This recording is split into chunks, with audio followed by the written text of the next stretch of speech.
appreciate it. It expands our stops. Joining me now, Admiral Kubic is with us. It's always good to have you on to get your perspective, Admiral, on some of the things going on here.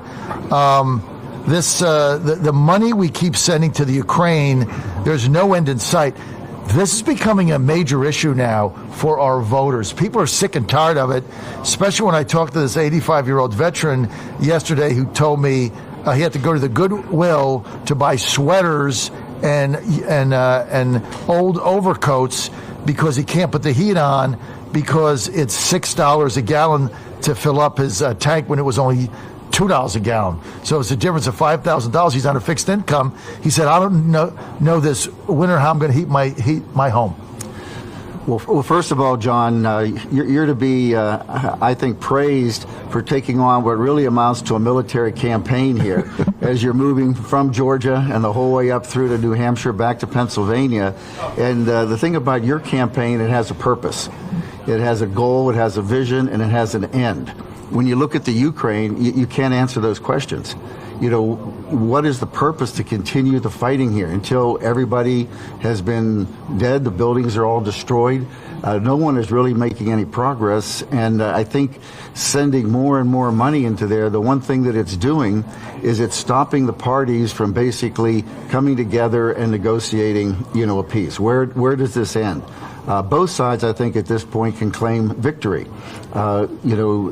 Kiev was defended by Zelensky, and Putin has his land bridge to the Crimea.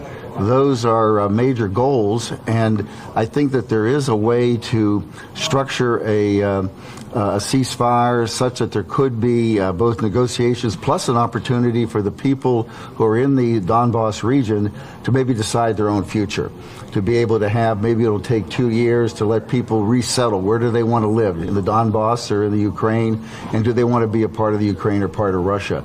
So again, to be sending billions and billions of dollars there, to be taking a look at our budget, our military budget, when we now have, at last count, I heard a number, I don't believe it, but 100,000 troops in Europe again. That's almost more than we had in the Cold War. At the same time, we're trying to balance our defense budget to be able to support our Navy. And just yesterday, the CNO, Admiral Gilday, basically faced the reality when he's talking about how he's trying to transform the Navy, that while we're transforming, we have to be ready to fight tonight, depending upon what the Chinese do. They've consolidated their power.